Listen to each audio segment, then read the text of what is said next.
परमात्मा भगवान वहां तक इस शरीर रूपी रथ को सुरक्षित यात्रा यह मन रूपी सारथी करा सके, ऐसा प्रयास करना चाहिए। नहीं तो ड्राइवर ने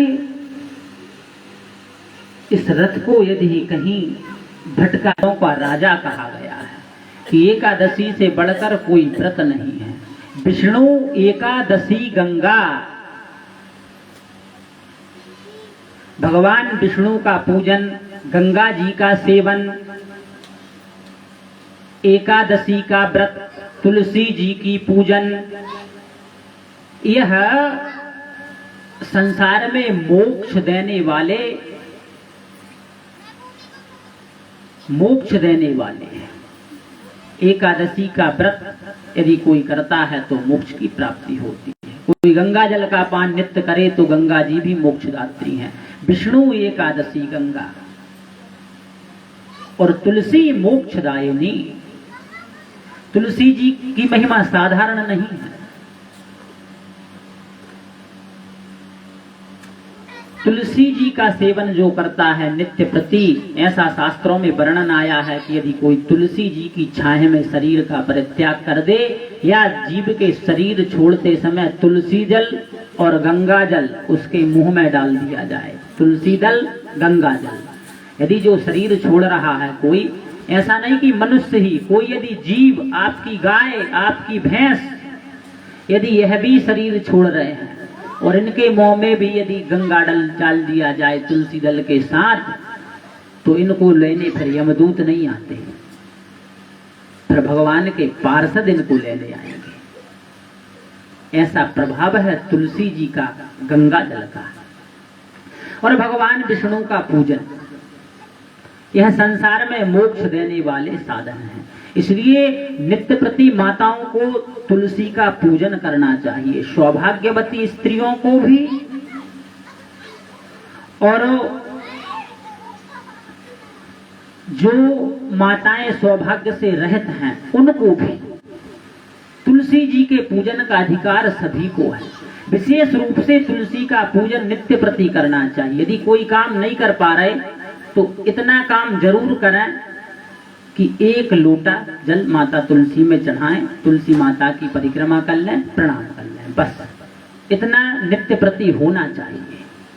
क्योंकि माताओं के लिए तुलसी पूजन मुख्य बताया गया। बाकी सब पूजन आप करें अथवा मत करें, इसकी कोई आवश्यकता नहीं, पर तुलसी पूजन जरूर करें और तुलसी पूजन को जीवन पर्यंत करना चाहिए, छोड़ना नहीं चाहिए। नित्य प्रति नियम बना लें कि तुलसी जी का पूजन तो करेंगे। ज्यादा बड़ी पूजन करने की आवश्यकता नहीं है, सिर्फ जल चढ़ा दिया, प्रणाम कर लिया, परिक्रमा कर लिया, और समय है तो फूल चढ़ा दो, चंदन चढ़ा दो, भोग लगा दो, पर जल तो तुलसी माता पर नित्य चढ़ना चाहिए। प्रत्येक माताओं का यह कर्तव्य है, तुलसी जी का पूजन नित्य हो। तो एकादशी का व्रत, भगवान विष्णु का पूजन, गंगा जी का सेवन, तुलसी जी का सेवन, यह इस संसार से मुक्ति दिलाने वाले साधन हैं। तो एकादशी का व्रत सभी को करना चाहिए। 3 वर्ष के बालक से लेकर 80 वर्ष के बुजुर्ग तक को एकादशी का व्रत करना चाहिए। अब आप कहेंगे पंडित जी आज के समय में संभव नहीं है। सही बात है, कई प्रकार की, कई लोगों को बीमारियां रहती हैं, बिना खाए रहा नहीं जा सकता। तो एक काम करें, एकादशी में आप अन्न का परित्याग कर दें। एकादशी के दिन अन्न ना खाएं, फलाहार कर सकते हैं। यदि फलाहार के माध्यम से आपकी एकादशी का व्रत पूर्ण हो रहा है तो 1 बार नहीं, 2 बार नहीं, 3 बार भी आप फलाहार करें, इसकी छूट है, पर एकादशी का व्रत जरूर करें। एकादशी के दिन जो अन्न का सेवन करता है उसके पाप नष्ट नहीं होते, पाप बढ़ते जाते हैं। क्योंकि एकादशी के दिन अन्नमय पापों का निवास बताया गया है। विशेष रूप से चावल का सेवन एकादशी को करना ही नहीं चाहिए। चावल खाने का एकादशी के दिन निषेध है। तो फलाहार क्यों उत्पन्न हुई, कब से एकादशी का व्रत प्रारंभ हुआ, एकादशी का व्रत करने से किस किस फल की प्राप्ति होती है। नारद जी ने भगवान महादेव जी से प्रश्न किया तो भगवान महादेव जी नारद जी से वर्णन करते हुए कहते हैं, हे राजन, पूर्व के सतयुग में एक मुर नाम का दैत्य उत्पन्न हुआ। मुर नाम का दैत्य जब उत्पन्न हुआ तो इसने संपूर्ण देवताओं को पराजित कर दिया। देवता पराजित हो गए, देवताओं की स्वर्ग की लक्ष्मी छिन गई, स्वर्ग का सिंहासन छिन गया, देवता लोग धरती पर भटकने लगे। जिस प्रकार आप और हम रह रहे हैं ऐसे देवता रहने लगे धरती पर। मुरदैत्य से देवताओं ने फिर दोबारा युद्ध किया, लेकिन फिर भी विजयश्री हाथ नहीं लगी। आखिर में देवता हार गए, परेशान हो गए। ब्रह्मा जी के पास पहुंचे। देखियो, देवताओं यदि सोचें कि हमको कोई समस्या नहीं है तो नीचे वालों से ज्यादा समस्या देवताओं को है। जितनी समस्या मनुष्य को नहीं है उतनी देवताओं को है। किसी राक्षस का जन्म हुआ कि देवताओं को टेंशन शुरू, क्योंकि कोई राक्षस उत्पन्न होगा और स्वर्ग पर आक्रमण करेगा। जो पद पे बैठे होते हैं उनको बड़ी टेंशन होती है पद छिन जाने की।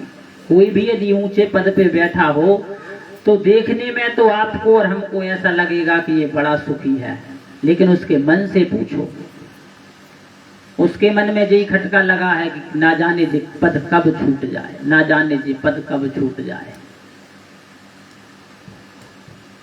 पद वालों को बड़ी चिंता रहती पद की। कोई भी किसी भी पद पर हो, चाहे कोई सरपंच हो, चाहे सांसद हो, चाहे विधायक हो, किसी भी पद पे हो, चिंता इतनी खतरनाक चीज है, वो पद की लगी रहती कि न जाने कब पद छूट जाए। तो देवताओं का जब पद छिन गया, राज्य छिन गया, ब्रह्मा जी भी कुछ नहीं कर पाए। ब्रह्मा जी तो सिर्फ वरदान देते राक्षसों को, राक्षसों का संहार नहीं करते, वरदान देकर दूर। अब समस्या होती देवताओं की, कुटते पिटते बेचारे देवता हैं। देवता भगवान विष्णु के पास पहुंचे, प्रभु अब आप एक मात्र हमारे आश्रय हैं, एकमात्र आप हमारी गति हैं, और आप ही हमको इस संकट से उबार सकते हैं। अब हम किसकी शरण में जाएं? हमें कोई शरण देने वाला नहीं है, और वास्तव में जीव को शरण देने वाले हैं तो सिर्फ और सिर्फ भगवान हैं।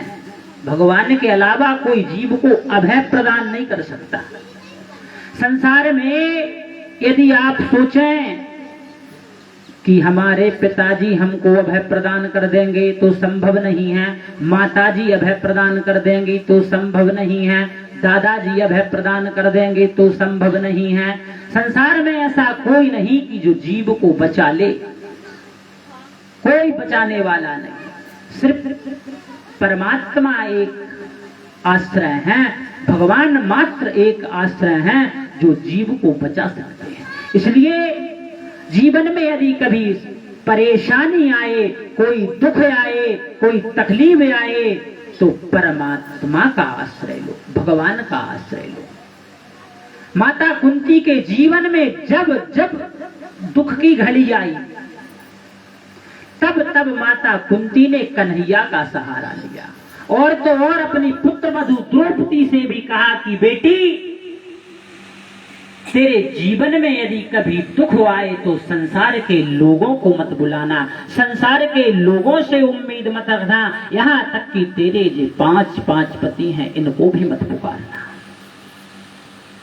क्योंकि संकट के समय में यदि कोई रक्षा करने वाला है तो वो सिर्फ और सिर्फ कन्हैया है। और यही शिक्षा फिर माता द्रौपदी ने अपनी पुत्र वधू उत्तरा को दी, और भगवान ने अश्वत्थामा के ब्रह्मास्त्र से उत्तरा के गर्भ की रक्षा की, जो भागवत के प्रधान श्रोता परीक्षित के रूप में जन्म लेकर प्रकट हुए। बोली जय श्री सीताराम।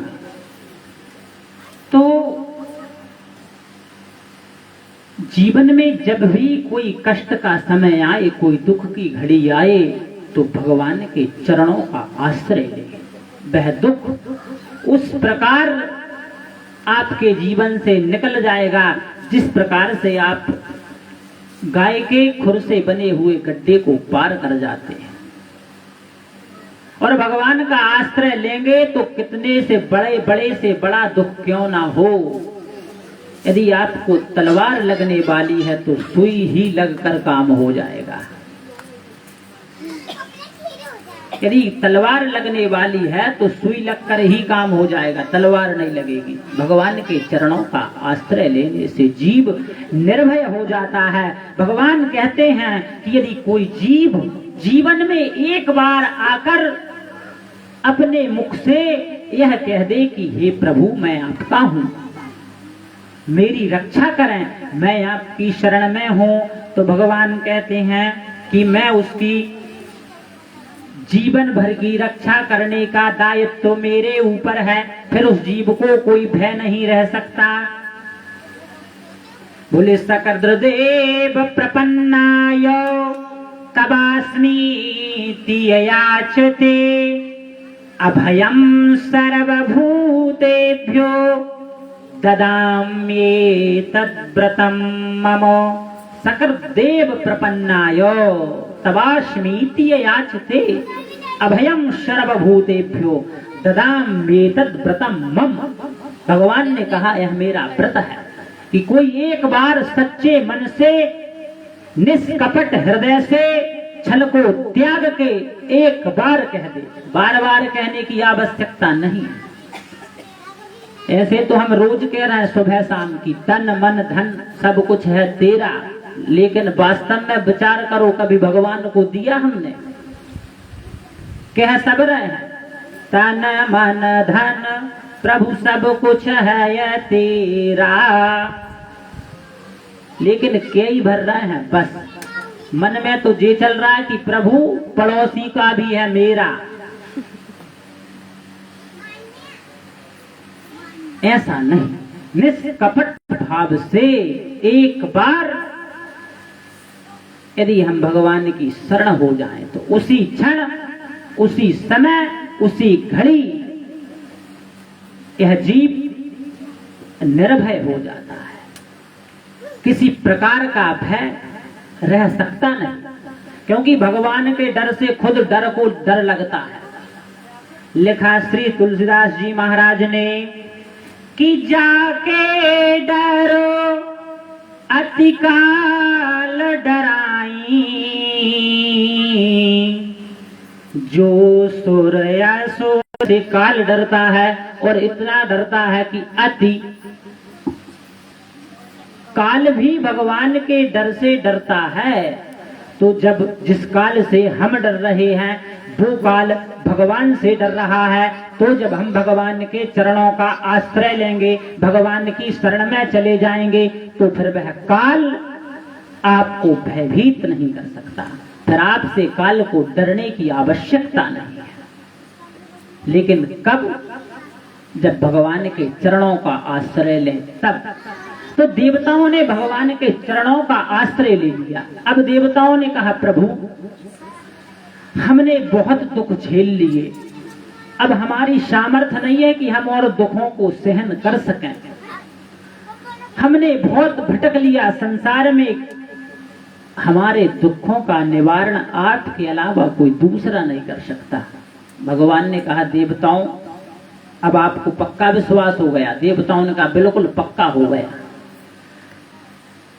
क्या है, कभी कभी आप में क्रोध होगा, भगवान आपको क्षमा कर देंगे। आप में लोभ होगा, भगवान आपको क्षमा कर देंगे। राग होगा, द्वेष होगा, सब कुछ भगवान आपका क्षमा कर सकते हैं। जीव के समस्त अवगुणों को भगवान क्षमा कर सकते हैं, लेकिन जीव के अंदर यदि अहंकार है तो भगवान अहंकार को सहन नहीं कर सकते। यदि भगवान का कोई सबसे बड़ा दुश्मन है, वैसे तो भगवान का कोई दुश्मन नहीं है, भगवान अजात शत्रु हैं। भगवान के लिए कहा समोहम सर्वभूतेषु, मेरे लिए समस्त जीव समुदाय जो है वो समान है। ना मेरा कोई प्रिय है, ना मुझे कोई अप्रिय है। तो भगवान से कहा कि जब आपका कोई प्रिय भी नहीं और अप्रिय भी नहीं तो फिर राक्षसों को क्यों मारते हो? भाई आपको तो फिर जिस प्रकार देवताओं का पक्ष लेते हो वैसे दैत्यों का पक्ष भी लेना चाहिए जब सम हो तो भगवान ने कहा देखो मैं ब्रह्म भाव में सम हूं, लेकिन भक्तों के निवेश कर जाते हैं। जब कोई दुखी होकर हमारे चरणों का आश्रय लेता है तो फिर हम समता को छोड़ देते, ममता को पकड़ लेते हैं। और कहा दैत्य हमारे विमुख रहते हैं, कभी दैत्य हमारे सन्मुख होते ही नहीं। और जो दैत्य सन्मुख हुए हैं भगवान ने उनका पक्ष लिया है। प्रहलाद जी को भगवान ने वरदान दे दिया कि आज के बाद तुम्हारे वंश में किसी को मारूंगा नहीं। हिरण्यकशिपु के बाद फिर भगवान ने उस वंश में किसी को मारा नहीं। प्रहलाद जी हुए, बलि हुए, विरोचन हुए, बाणासुर हुए, भगवान ने किसी को नहीं मारा। तो देवताओं ने भगवान के चरणों का आश्रय लिया तो भगवान ने मुर नामक दैत्य का अंत करने के उद्देश्य से उससे युद्ध किया। लेकिन यह कोई साधारण असुर नहीं था। पहले राक्षस लोग तपस्या कर कर बहुत बलवान हो जाते थे, इतने बलवान हो जाते थे कि भगवान को ही वरदान देने लगते थे। एक कथा आती है मधु और कैटभ की। वो इतने बलवान कि भगवान ने उनसे 5000 साल युद्ध किया, 5000 साल लगातार, और वो भगवान से परास्त नहीं हुए। तो भगवान से ही कहने लगे कि हे भगवान, हे विष्णु, हम तुमसे प्रसन्न हैं, हमसे कुछ वरदान मांग लो। तो अहंकार आ गया उनको। तो भगवान ने कहा यदि आप वरदान देना चाहते हैं तो तुम्हारी मृत्यु बताएं। तो उन्होंने कहा प्रभु अब हम वचनबद्ध हो चुके हैं, तो संसार में जहां जल ना हो वहां हमारा वध कर दें। तो भगवान ने अपनी जांघ पर दोनों के सिर रखकर काट दिए। मधुकैटभ का भगवान ने उद्धार कर दिया। तो अहंकार को भगवान सहन नहीं कर सकते। जीव के अंदर यदि अहंकार है तो भगवान यह अभिमान कब किसका रूप धारण करके जीवों के हृदय में प्रवेश कर जाए इसकी कोई गारंटी नहीं।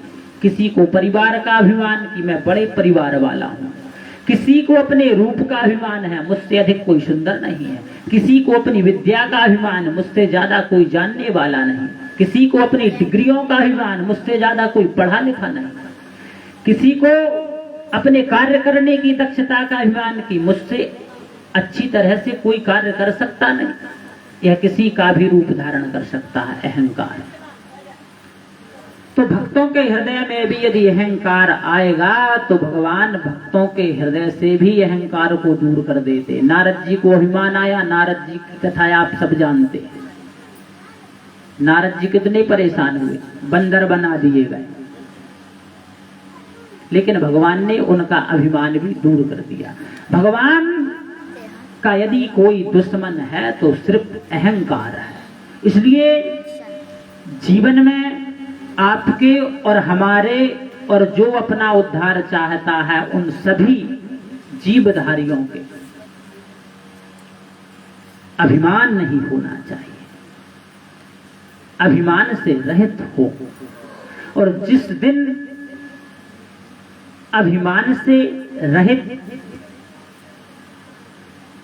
यह जीव हो जाएगा, उसी दिन कहते हैं ना, कथा में विमान आता है, जिस दिन अभिमान खत्म उस दिन विमान आ जाएगा। तो जब तक अभिमान बना रहेगा, चाहे कितनी भी कथा सुन लो, विमान आने वाला नहीं। विमान आने का तात्पर्य ही यह है, विगतः मानः सब विमानः, जो अभिमान से रहित हो जाए उसके लिए विमान आता है। और तो और विमान आने का तात्पर्य तो छोड़ें, वह खुद विमान बन जाता है। अभिमान खत्म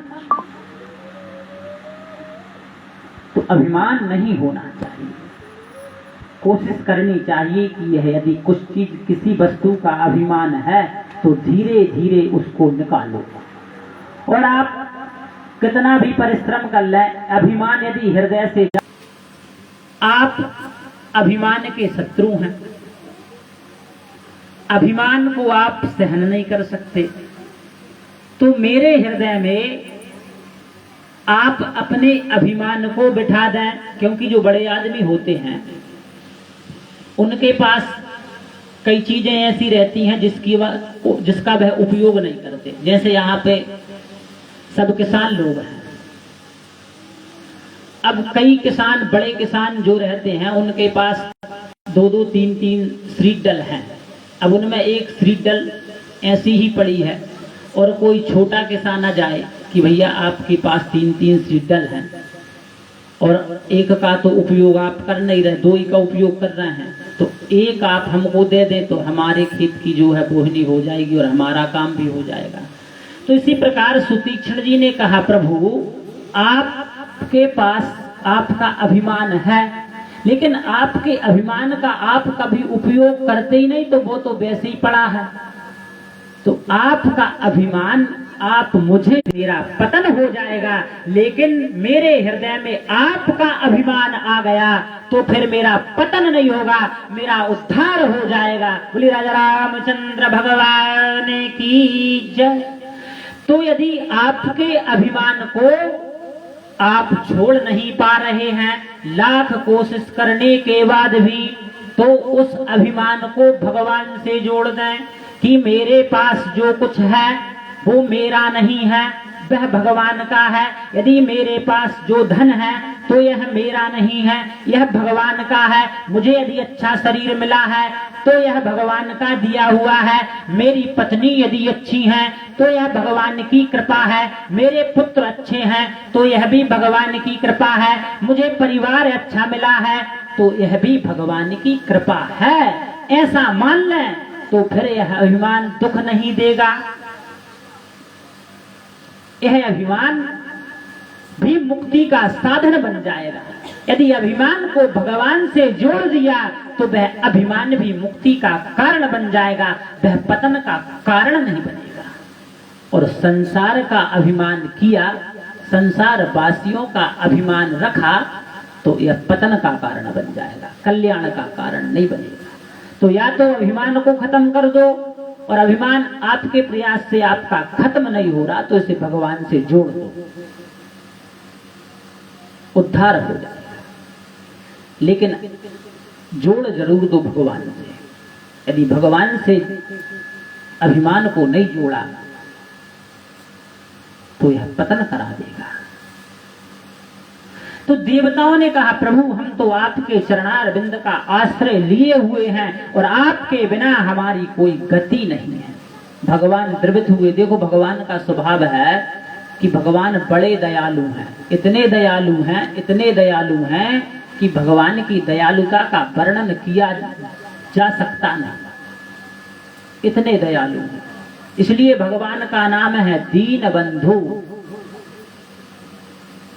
भगवान दीन बंधु है। यदि कोई व्यक्ति भगवान के समक्ष अपने दो आंसू गिरा देता है तो भगवान उस जीव के दुख को देख नहीं सकते, उस जीव के दुख को देख नहीं सकते, क्योंकि भगवान सुख स्वरूप हैं, उनके अंदर दुख नहीं है। सुख स्वरूप, भगवान का स्वरूप जो है वो आनंद स्वरूप है, सुख स्वरूप है, वहां दुख का लेश मात्र भी नहीं है। और भगवान के समक्ष यदि कहीं जीव ने दो आंसू करुणा से गिरा दिए, हृदय को दुखित कर कर गिरा दिए, तो उसी समय भगवान जीव के दुख को नष्ट करने के लिए तैयार रहते हैं।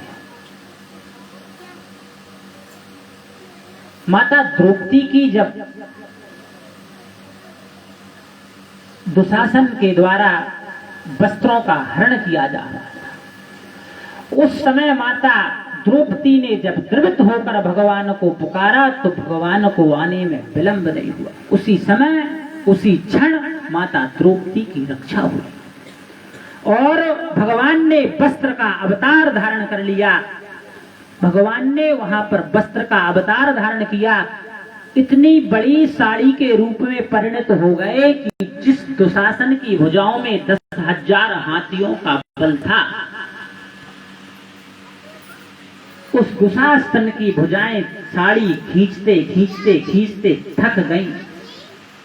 किसी कवि ने लिखा कि स्थिति ये हुई कि कोई यह नहीं समझ पा रहा कि यह साड़ी है कि नारी है, साड़ी बीच नारी है कि नारी बीच साड़ी है, कि साड़ी ही की नारी है कि नारी ही की साड़ी है। और भगवान ने यह क्यों किया? माता द्रौपदी ने करुण हृदय से दुखित होकर भगवान को पुकारा। प्रहलाद जी ने भी भगवान को दुखित होकर पुकारा। गजेंद्र ने जब गज की मात्र ज्यों भर सूंड ऊपर थी, सारे परिवार वाले, रिश्तेदार, नातेदार, बच्चे, पत्नी, पुत्र सब छोड़कर चले गए गज को। उस सरोवर में कोई नहीं रहा उस गजेंद्र की रक्षा करने वाला। और आखिरी में गजेंद्र ने जब भगवान को पुकारा तो भगवान ने गजेंद्र की रक्षा की। यह गजेंद्र और मगर की कथा नहीं है, यह हाथी और मगर की कथा नहीं है, यह आपकी और हमारी कथा है। यह कोई हाथी और मगर की कथा नहीं है भागवत में, यह जीव की कथा है। गजेंद्र क्या है? गजेंद्र जीव है।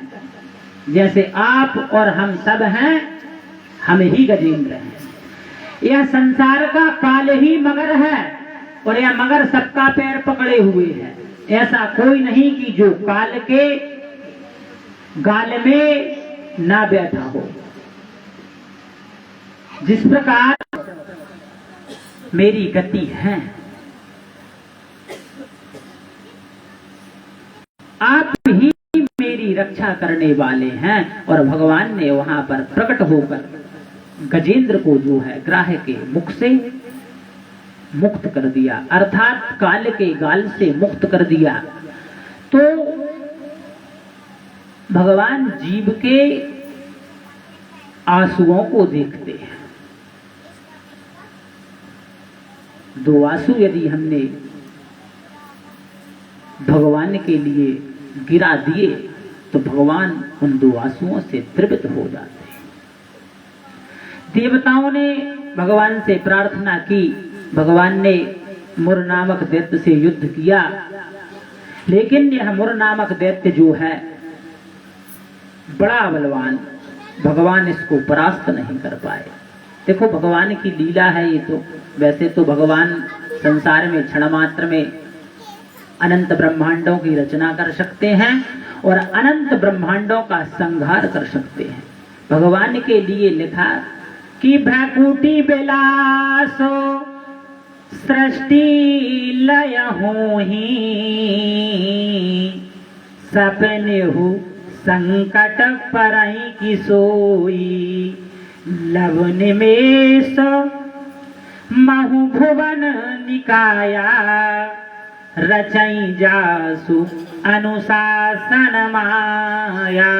भगवान की मात्र भौं के इशारे से अनंत ब्रह्मांडों की रचना हो जाती है और अनंत ब्रह्मांड विनाश को प्राप्त हो जाते हैं। यह भगवान की सामर्थ्य है। तो भगवान ने लीला की, जाकर भगवान नारायण जो है बद्रिकाश्रम की ओर गए और वहां पर एक 12 योजन लंबी गुफा में जाकर सो गए। यह मुर नामक दैत्य जो है भगवान के पीछे पीछे गया और भगवान को सोता देखकर भगवान पे यह प्रहार करने वाला था। उसी समय भगवान नारायण के शरीर से एक कन्या की उत्पत्ति हुई। बोले गोपाल कृष्ण भगवान की जय। उस दिन भी एकादशी की तिथि थी, मार्गशीर्ष कृष्ण पक्ष की एकादशी, जिसे हम उत्पन्ना एकादशी के नाम से जानते हैं। उसी दिन एकादशी की उत्पत्ति हुई है। मार्गशीर्ष कृष्ण पक्ष उत्पन्ना एकादशी।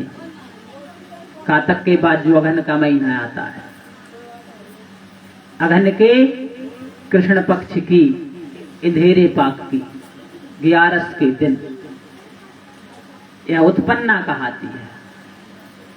26 एकादशियां हैं टोटल, 12 महीने की 12 और एक पुरुषोत्तम मास की 2। जब 3 साल में पुरुषोत्तम महीना आता है, 2 एकादशी वो, ऐसी टोटल 26 एकादशियां हैं। इनका अलग अलग सबका महत्व है, अलग अलग पूजन की विधि है।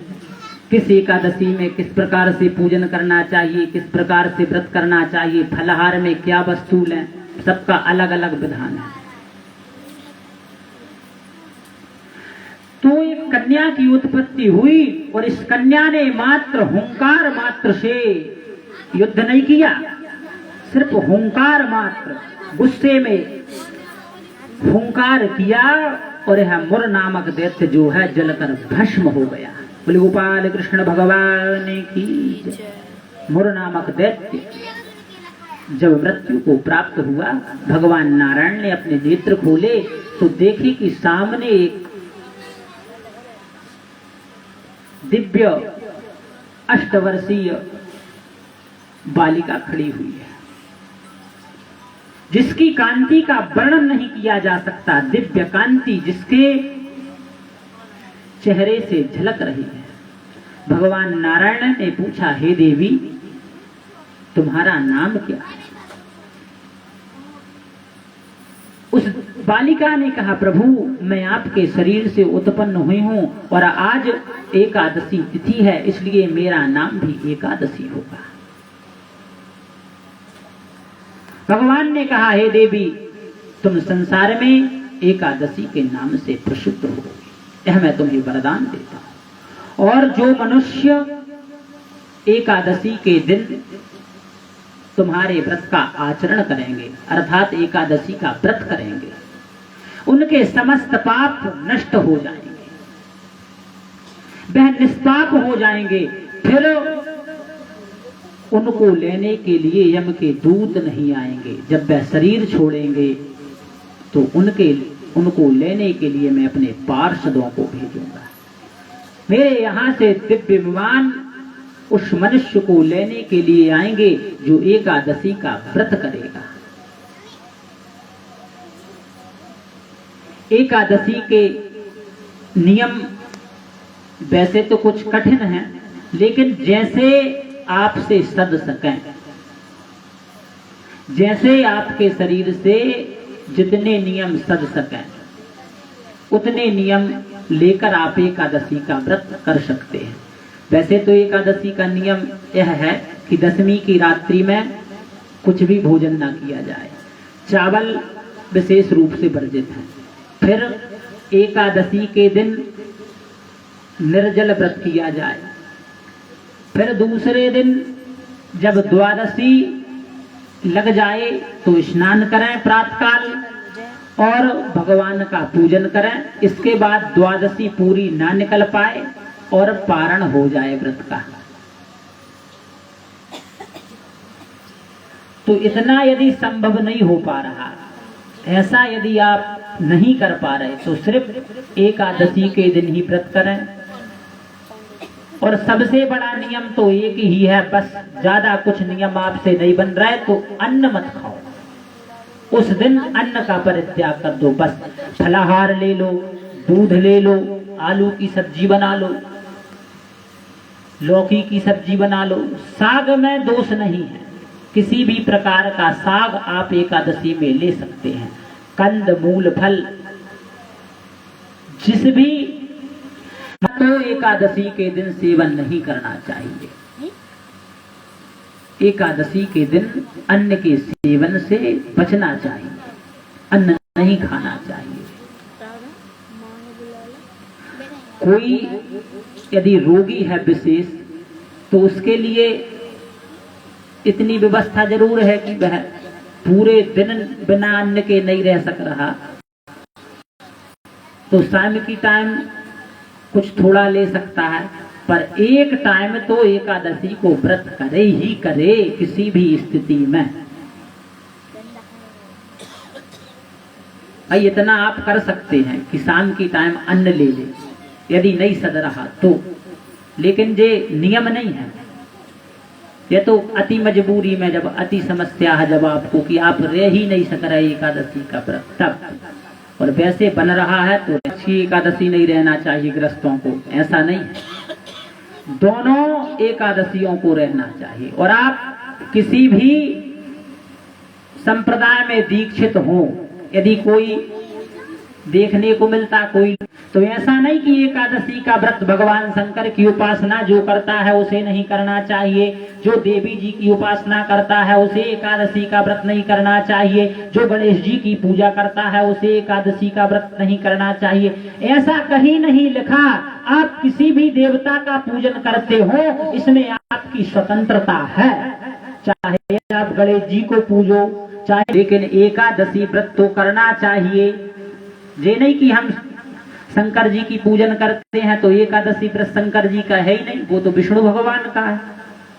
फिर हम शंकर जी की पूजा कर रहे हैं तो विष्णु भगवान का व्रत क्यों करें? ये महादोष है।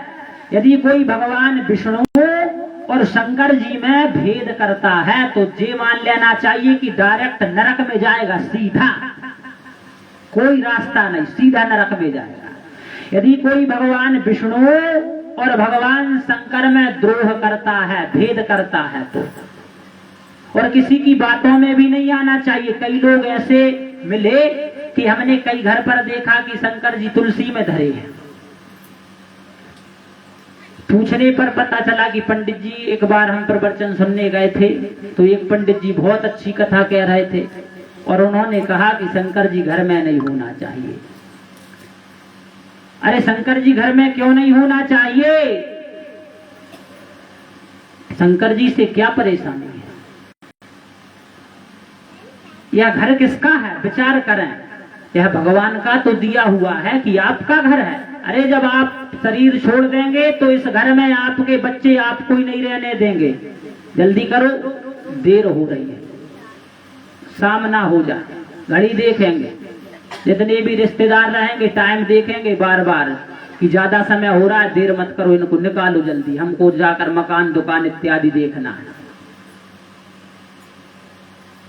तो भगवान को अपने घर में ही रखना चाहिए। शंकर जी हो या गणेश जी हो, किसी को भी घर से बाहर नहीं करना चाहिए। हो सके आप संपन्न हैं तो घर में एक अलग स्थान भगवान का बनाएं, जहां भगवान की नित्य पूजन हो, नित्य सेवा हो। और नहीं है तो आपके घर में जैसी व्यवस्था है, एक अरिया हो, अलवारी हो, कोई पटा हो, उस पर भगवान को अपनी सामर्थ्य के अनुसार स्वच्छ वस्त्र इत्यादि बिछाकर विराजमान कर दे। लेकिन ऐसा अपराध कभी नहीं करना चाहिए। और भगवान विष्णु और शंकर में तो बिल्कुल भेद नहीं करना चाहिए। बुद्धि में ये बात आनी ही नहीं चाहिए कि शंकर जी अलग हैं और भगवान विष्णु अलग हैं।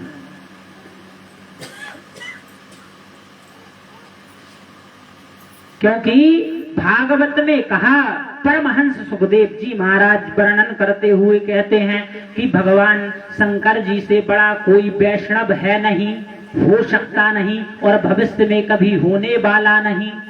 कि निम्नगानाम यथा गंगा देवानामच्युतो यथा वैष्णवानां यथा शंभो पुराणानामिदं तथा। वैष्णवानां यथा शंभो, भगवान शंकर से बड़ा कोई वैष्णव नहीं है। इसलिए प्रिय सज्जनों, भगवान विष्णु और शिव में स्वप्न में भी रत्ती भर भेद मत मानना। स्वप्न में भी, हकीकत की तो छोड़ो, स्वप्न में भी, नहीं तो आपका नरक जाने का रिजर्वेशन कन्फर्म है। फिर आपने जितना भी भजन किया, उपास किए, सब खत्म, क्योंकि आपने भेद कर दिया। आप भगवान विष्णु के उपासक हैं, अच्छी बात है, लेकिन शंकर जी का कहीं विग्रह दिखे तो प्रणाम करना चाहिए। और आप शंकर जी के उपासक हैं, अच्छी बात है, कहीं भगवान विष्णु का विग्रह दिख जाए, मंदिर दिख जाए तो प्रणाम करना चाहिए, नमन करना चाहिए और ऐसी प्रार्थना करें शंकर जी से कि हे प्रभु, आप ऐसी कृपा करें कि मेरा मन जो है भगवान विष्णु के चरणों में अत्यधिक लगे। और शंकर जी के उपासक हैं तो भगवान विष्णु का मंदिर दिख जाए तो वहां जाकर प्रणाम करें और भगवान विष्णु से ऐसी प्रार्थना करें कि हे प्रभु, आपकी कृपा से मेरा मन शिव जी में अधिक से अधिक लगे। मैं आपसे ऐसे वरदान की कामना करता हूँ। बाहर घुमा लगा भगवान खुद अपने श्रीमुख से कहते हैं कि शिव द्रोही मम दास कहावा, सोनर सपनेहु मोहि न पावा। शिव द्रोही मम दास कहावा। कोई शंकर जी का द्रोही हो और कहे कि हम भगवान विष्णु के भक्त हैं, कागभुसुंडी जी से हुआ क्या, यही चूक तो हुई, यही अपराध हुआ, यही गलती हुई, इसीलिए कौआ बनना पड़ा, अजगर बनना पड़ा और हजारों जन्म लेने पड़े कागभुसुंडी जी को। क्यों? कागभुसुंडी जी इतना अधिक भजन करते थे, इतना अधिक भजन करते थे कि जिसकी कोई सीमा नहीं। घंटों भजन में बैठे रहते, घंटों। लेकिन गलती क्या हुई, चूक क्या हुई, अपराध क्या हुआ कि कौआ बनना पड़ा, अजगर बनना पड़ा, हजारों जन्म लेने पड़े। गलती इतनी ही हुई कि शंकर जी के भक्त थे और भगवान विष्णु से द्रोह करते थे। एक बार गुरुजी ने समझाया कि बेटा, तुझे ऐसा नहीं सोचना चाहिए, ऐसा नहीं करना चाहिए, तू शंकर जी का भक्त है, अच्छी बात है, लेकिन तुझे भगवान विष्णु का द्रोह नहीं करना चाहिए। और तो और भगवान विष्णु के भक्त जो होते उनसे भी द्रोह करते थे। और एक बार तो इतना अपराध कर दिया कि भजन करने बैठे थे, गुरुजी आए और गुरुजी आए तो गुरुजी को देख के और आंखें मूंद लें, देख तो ले कि गुरुजी आ रहे हैं। देखो, गुरु आए तो शिष्य का कर्तव्य है कि यदि कहीं से गुरुजी आ रहे हैं तो शिष्य भले किसी काम में लगा हो, भले भोजन कर रहा हो, यदि गुरुजी आ जाएं तो शिष्य का कर्तव्य है कि थाली को प्रणाम करके गुरुजी का अभिवादन करे। भले आप भजन कर रहे हो, यदि गुरुजी आ जाएं तो वहां पर माला को विश्राम देकर गुरुजी का वंदन करो, क्योंकि गुरु साक्षात परम ब्रह्म। गुरु में मनुष्य बुद्धि नहीं रखना चाहिए कि यह मनुष्य है, गुरु साक्षात परमात्मा है। तो भुसुंडी जी के जब गुरु जी आए तो ये आंख मूंद कर और माला करने लगे। ते में ऐसे लगे कि गुरु जी को कोई नहीं, चेला पक्का है, बिल्कुल ध्यान लगाए हुए है और अच्छा मन लगा इसका। तो गुरु जी ने तो कुछ नहीं कहा, गुरु जी बेचारे बड़े सरल सीधे, लेकिन भगवान शंकर इस अपराध को सहन नहीं कर पाए। आकाशवाणी हो गई, हे दुष्ट, मैंने तेरे हजारों अपराध सहन कर लिए, लेकिन यह अपराध मैं सहन नहीं कर सकता। तूने गुरु का अपमान किया, तूने मुझ में और भगवान विष्णु में भेद किया, मैंने इस अपराध को तेरे को सहन कर लिया। इस अपराध से मैंने तुझे आज तक कोई दंड नहीं दिया, लेकिन आज तूने अपने गुरु का ही अपमान कर दिया। मैं तुझे श्राप देता हूं कि तुझे अजगर की योनि प्राप्त होगी और हजारों वर्ष तक उसी योनि में पड़ा रहेगा। तेरा कल्याण नहीं हो सकता, तुझे तत्व बोध नहीं हो सकता। गुरु जी ने जब यह श्राप सुना, आकाशवाणी के माध्यम से गुरु जी दुखी हो गए। देखो, गुरु वो ही जो शिष्य के दुख से दुखी हो, नहीं तो संसार में ऐसे कई गुरु मिल रहे हैं जिनने कई दक्षिणा ले आओ, बस पैसा लाद जाओ। तो ऐसे गुरु नरक में जाते, चाहे वो कोई हो। और चाहे जहां भी गुरु नहीं बनाना चाहिए कि माइक पे आजकल दीक्षा लेने की परंपरा है। कई दीक्षा कहाँ ले, कई गुरु जी हम गए थे, एक जगह दीक्षा दे रहे थे, कई माइक पे कई मंत्र ले लिया। हाँ, कई गुरुजी ले लिया, माइक पे दिया था कई हजारों आदमियों के बीच में। अच्छा, कई मंत्र याद है, कई वो तो हम पंडाल में ही भूल गए। तो ना ऐसे गुरुओं से कल्याण होगा और ना ऐसे मंत्र से कल्याण होगा। जिस गुरु में श्रद्धा हो उनको गुरु बनाना चाहिए। माइक पे दीक्षा लेने से उद्धार नहीं होगा, क्योंकि मंत्र माइक पे कभी दिया जाता ही नहीं। और जो मंत्र माइक पे दे रहे हैं, समझ लो ये गुरु है ही नहीं, ये तो व्यापार कर रहे हैं, बिजनेस कर रहे हैं, आपका धन हरण करने वाले हैं। मंत्र देने की बड़ी परंपरा है। स्त्रियों को कौन से कान में मंत्र दिया जाता है, पुरुष को कौन से कान में मंत्र दिया जाता है, सबके अलग अलग नियम है। ये थोड़ी की माइक पे भेड़ बकरियों भाई बिठाकर सुना दिया कि आप मंत्र दे दिया है, आपको जाप करो। चेला की मंत्र पंडाल में ही भूल गए। पंडाल से उठे और पूछी, कहा भैया मंत्र लिया था? बोले हाँ लिया था। कई मंत्र? बोले हम। जब गुरु में श्रद्धा उत्पन्न हो तब मंत्र को लेना चाहिए और उस मंत्र को जीवन पर्यंत धारण करना चाहिए। फिर दूसरे मंत्रों के चक्कर में भी नहीं पड़ना चाहिए। नहीं तो 8 दिन तक जपे और कई मंत्र से कुछ फायदा तो हो नहीं रहा। कई मंत्र बदल दो और तो और कई गुरुजी भी बदल दो, ऐसा नहीं होना चाहिए। मंत्र में दृढ़ विश्वास होना चाहिए, तब मंत्र फलदायी है। मंत्र जाप मम दृढ़ विश्वासा, पंचम भजन सुवेद प्रकाशा। दृढ़ विश्वास हो मंत्र में। जो मंत्र हमने लिया है उस मंत्र के प्रति हमारी अनन्य श्रद्धा होनी चाहिए। ये नहीं कि बगल वालों से पूछ रहे हैं, कहो जी तुम कौन सा मंत्र जपत हो? तुमने कही हम जे जपत, कही तुम, कही हम जे जपत। मंत्र गुप्त रहना चाहिए। जो मंत्र गुरु ने दिया है उसे किसी को शेयर नहीं करना चाहिए, बताना नहीं चाहिए, गुप्त रखना। और उसका जितना गुप्त होकर जब किया जाएगा वह उतना फल देगा। तो भुसुंडी जी ने जब गुरु जी का अपमान किया, भगवान शंकर ने श्राप दे दिया, गुरु जी त्रिपित हो गए। गुरु जी को बड़ा दुख हुआ कि इसकी अधोगति ना हो। जब शंकर जी ने श्राप दिया तो विचार करें फिर कोई बचा सकता है क्या? लेकिन गुरुदेव मात्र एक ऐसे व्यक्ति हैं कि यह भगवान के कोप से भी बचा सकते हैं। यदि भगवान भी आपके ऊपर कोप कर दे और संसार में कहीं भी बचने की उम्मीद ना रहे तो सदगुरुदेव के चरण पकड़ लो। सदगुरुदेव मात्र एक ऐसे व्यक्ति हैं जो आपको भगवान के क्रोध से भी बचा सकते हैं और भगवान के श्राप से भी बचा सकते हैं। गुरुदेव ने बड़े दुखी होकर प्रार्थना की कि नमामि समीशान निर्वाण रूपम विभुम व्यापकम ब्रह्म वेद स्वरूपम निजम निर्गुणम निर्विकल्पम निरीहम चिदाकाशमाकाशवासं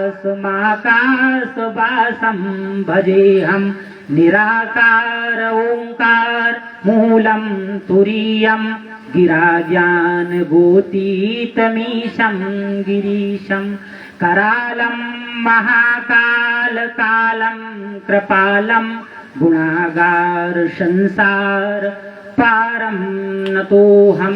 इस प्रकार 8 मंत्रों से भगवान शंकर का गुरुदेव ने स्तवन किया। भगवान शंकर का जब स्तवन किया, जिसे हम रुद्राष्टक के नाम से जानते हैं, यह रुद्राष्टक 27 कल्प पहले इसकी रचना हुई है। 27 कल्प पहले इस स्तोत्र की रचना हुई है। यह आज का स्तोत्र नहीं है, बहुत पुराना स्तोत्र है। और जो रुद्राष्टक का पाठ करता है, जो रुद्राष्टक का जाप करता है, उस जीव पर भगवान शंकर की विशेष कृपा होती है। भगवान शंकर ने जब गुरुदेव के मुख से यह सुना, गुरुदेव भगवान शंकर द्रवित हो गए और कहा, हे ब्राह्मण देवता, मैं तुम पर प्रसन्न हूं, तुम वरदान मांगो। गुरुदेव ने देखो अपने लिए कुछ नहीं मांगा, चाहते तो गुरुदेव अपने लिए मांग सकते थे, लेकिन ऐसे होते हैं सदगुरुदेव। कहा, भगवान आपने इस अबोध बालक को जो श्राप दिया है, जो क्रोध किया है, इस पर प्रसन्न हो जाएं। आज का व्यक्ति होता तो यही कहता कि इसको तो यही सजा मिलनी चाहिए, ये इसी जोग था। गुरुदेव आए तो इसने प्रणाम नहीं किया। यह नहीं जानता कि आप और विष्णु में भेद नहीं करना चाहिए। इसकी बुद्धि जो है यह कमजोर है। भगवान शंकर ने कहा, हे ब्राह्मण, मैंने श्राप दिया है तो मेरा श्राप व्यर्थ नहीं जाएगा, लेकिन तुम्हारी साधुता देखकर, तुम्हारे प्रेम को देखकर, तुम्हारी करुणा को देखकर और तुम्हारे हृदय के भाव के कारण मैं अपने श्राप में एक छूट दे सकता हूं, एक छूट कर सकता हूं बस।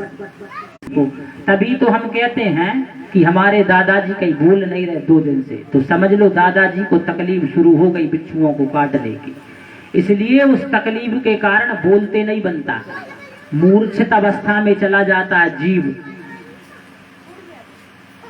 इतनी तकलीफ होती है। और जिनको स्मृति बनी रहे अंत समय में भी, तो यह भगवान की बड़ी कृपा मानना चाहिए। भगवान का बड़ी कृपा माननी चाहिए कि भगवान की बड़ी कृपा है कि अंत समय में स्मृति बनी हुई है हमको, नहीं तो स्मृति क्षीण हो जाती है अंत समय, बुद्धि काम नहीं करती। क्योंकि जब तकलीफ होती है, वेदना होती है, तो फिर जीव मूर्छित अवस्था में चला जाता है।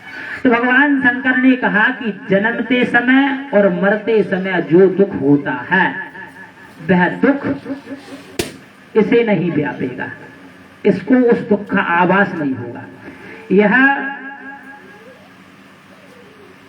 उस दुख को नहीं भोगेगा और अपनी इच्छा से यह अपने शरीर का परित्याग कर सकता है। यदि यह सोचे कि अब इस शरीर को मैं सिर्फ 1 ही वर्ष धारण करूंगा, तो 1 वर्ष बाद यह अपने शरीर को छोड़ सकता है। यह छूट इसे दी जा रही है। और भगवान शंकर ने कहा कि तुम्हारी साधुता देखकर इसको एक वरदान और देता हूं मेरी तरफ से कि इसे अपने समस्त जन्मों का ज्ञान रहेगा। देखो, हम और आपको अपने पूर्व जन्म का ज्ञान नहीं है, और अच्छा है कि नहीं है। भगवान की बड़ी कृपा है कि पूर्व जन्म का ज्ञान भले नहीं है। जय जन्म के ज्ञान से तो परेशान भय जा रहा है, और कहीं पूर्व जन्म का ज्ञान और होता तो बड़ी समस्या हो जाती। यह तो बड़ी कृपा ठाकुर जी की कि पूर्व जन्म का ज्ञान उमदा नहीं कराया, अच्छा नहीं कराया। लेकिन भुसुंडी जी को यह वरदान दिया कि इनको पूर्व जन्म का ज्ञान रहेगा, और भगवान शंकर की कृपा से वह जिस शरीर को धारण करते उस शरीर को अनायास छोड़ देते। इस प्रकार उन्होंने अनंत काल तक शरीरों को धारण किया और छोड़ा, और इसके बाद ब्राह्मण का शरीर मिला। ब्राह्मण के शरीर में लोमस जी के द्वारा जो है श्राप मिला, तो वह कौवे का शरीर धारण किया, और उस कौवे के शरीर को वो आज तक धारण किए हैं, फिर उस शरीर को नहीं छोड़ा। किसी ने कहा कि क्या कौवे का शरीर अच्छा है? भुसुंडी जी से जो आप इसे धारण करे हैं। भुसुंडी जी ने कहा, देखो शरीर तो वो ही अच्छा है जो भगवान का भजन करे, नहीं तो भगवान के भजन के बिना यदि कोई ब्रह्मा जी के शरीर समान शरीर धारण कर ले तो भी उस शरीर की महत्ता नहीं है।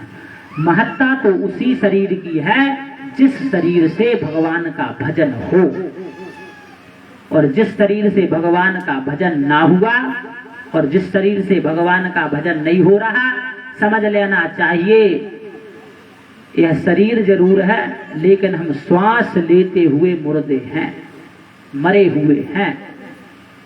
और तो और ऋषि मुनियों ने यहां तक कहा, यहां तक कोसा कि जिस प्रकार पशु होता है उसी प्रकार मनुष्य है जो भजन नहीं कर रहा। वो सिर्फ अंतर इतना है कि पूंछ नहीं है और सींग नहीं है, बाकी पशुओं में पूंछ होती है और सींग होती है, लेकिन यह मनुष्य बिना पूंछ और सींग का पशु है यदि भगवान का भजन नहीं कर रहा तो।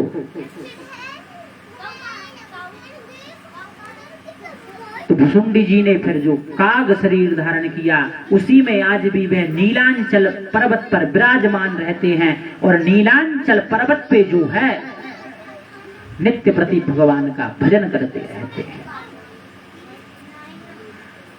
तो शरीर का धारण करने का मुख्य फल एक ही है, एन केन प्रकारेण भगवान का भजन हो।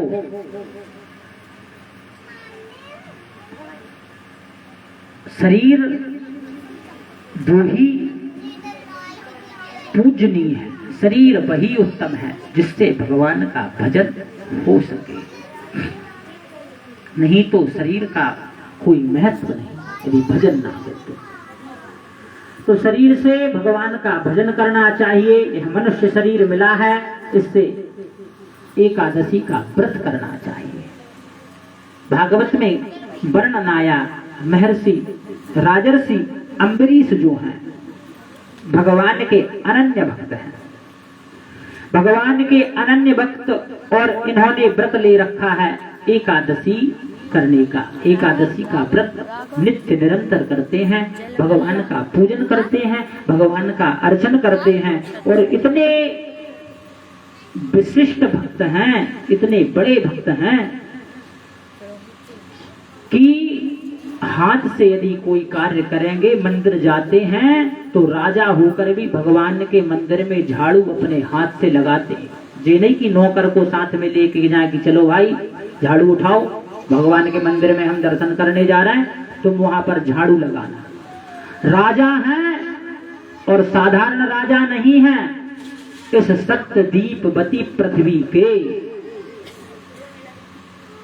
पूरी पृथ्वी के एकमात्र सम्राट हैं, और मंदिर में जब झाड़ू लगाते हैं भगवान की तो खुद झाड़ू लगाते हैं। देखो भक्ति में इसी प्रकार का आचरण होना चाहिए। भक्त का लक्षण क्या, आपकी पहचान कैसे हो कि आपको भक्ति की प्राप्ति हो गई। भाई कौन से लक्षण से जाने कि आपको भक्ति की प्राप्ति हुई है? हर चीज का एक लक्षण होता है। रोटी को कैसे जाने कि ये पक गई? रोटी फूल कर तैयार हो गई तो हमारी माताएं अंदाज लगा देती हैं कि यह रोटी पक गई। किसान खेत की फसल को देखकर अंदाज लगा लेता है कि यह फसल पक गई। तो आपको भक्ति की प्राप्ति हो गई, इसका लक्षण क्या है? कौन सा लक्षण देखकर लिखा जाए कि आपको भगवान की भक्ति की प्राप्ति हुई कि नहीं हुई? तो उसका मात्र और मात्र सिर्फ एक लक्षण है कि आपके जीवन में नम्रता आ जाए। नम्रता, जीवन में नम्रता आ गई तो समझ लेना आपके जीवन में भक्ति आ गई। और जब तक आपके जीवन में नम्रता नहीं आई, विनम्रता नहीं आई, आपके जीवन में भक्ति भी नहीं आई। झुकता कौन है? झुकता कौन है? झुकता वही है जो बड़ा होता है। झुकता वही है जिसके पास ज्ञान होता है।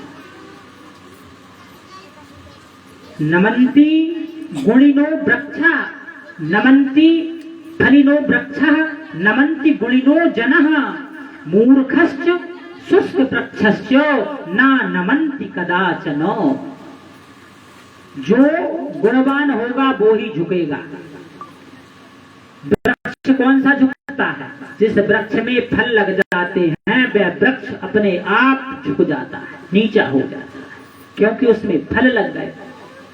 कभी सूखे पेड़ को आपने झुकता हुआ देखा कि सूखा पेड़ खड़ा हो और वो झुक जाए? वो सीधा खड़ा रहेगा, भले चाहे आग में जल जाए, लेकिन झुकेगा नहीं।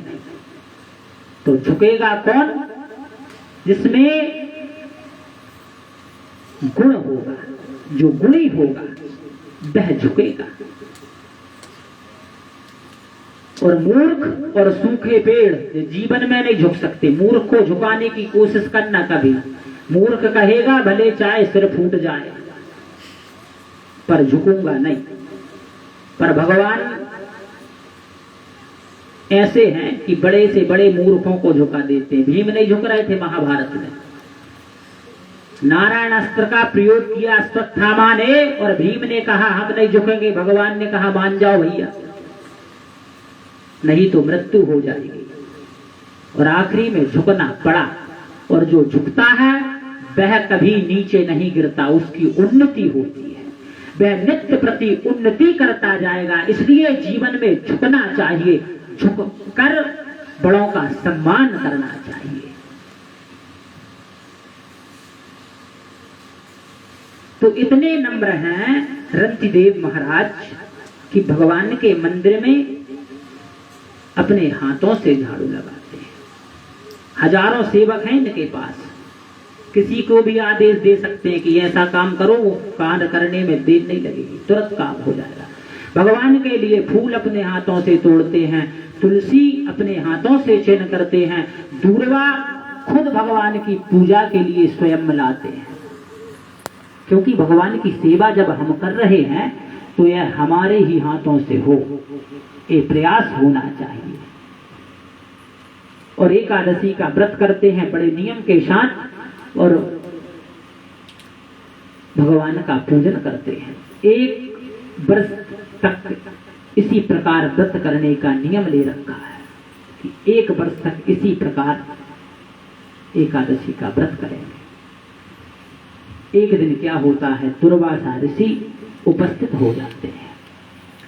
महाराज अम्बरीश भगवान का व्रत कर कर पूजन कर कर निवृत्त होते हैं। उसी समय सायं काल में दुर्वासा ऋषि का आगमन होता है नगर में और दुर्वासा ऋषि का आतिथ्य स्वीकार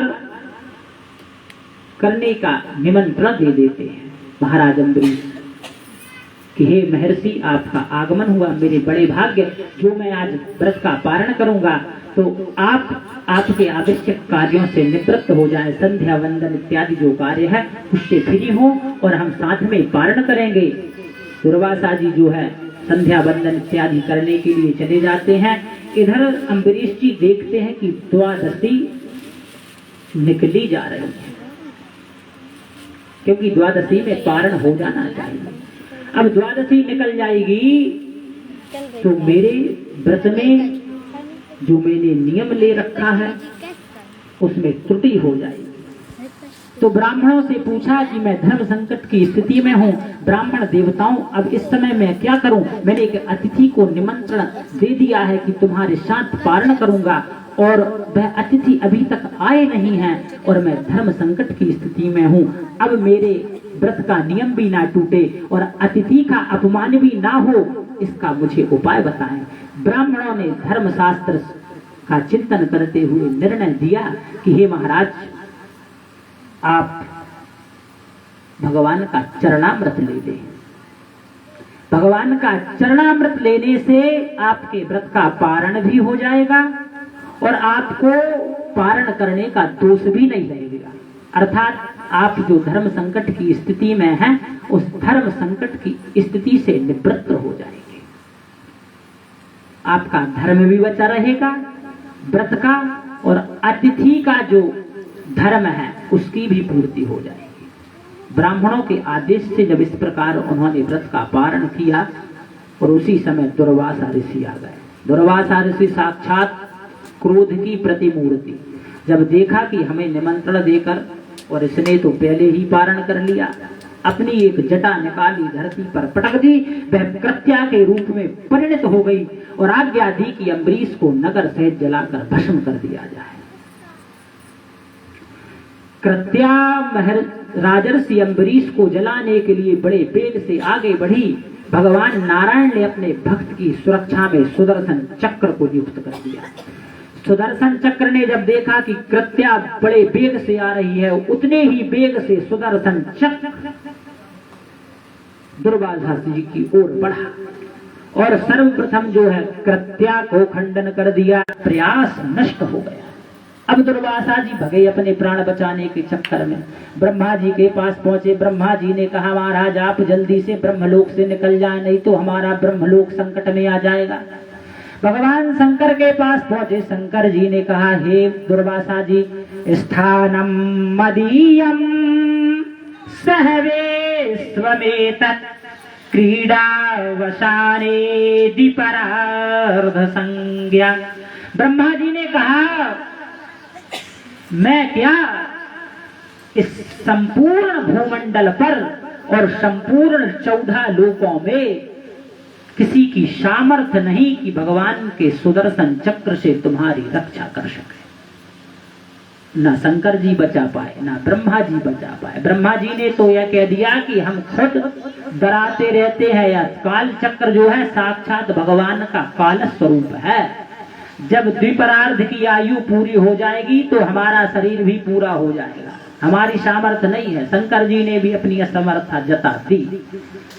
अब दुर्वासा जी ने कहा कि जब शंकर जी और ब्रह्मा जी नहीं बचा पा रहे तो फिर अब कोई बचाने वाला है नहीं। नारद जी को जब देखा जाते हुए तो नारद जी को दया लगी। देखो, संत किसी को दुख को देख नहीं सकते। संत की पहचान क्या? संत कोई वस्त्र पहनने से नहीं होता कि कोई लुंगी लगा ले, पीला वस्त्र पहन ले, बड़ी बड़ी माला डाल ले, दाढ़ी बना ले, बड़ी बड़ी दाढ़ी बढ़ाकर और कई संत बन गए। आप भी संत हो सकते हैं। संत स्वभाव है।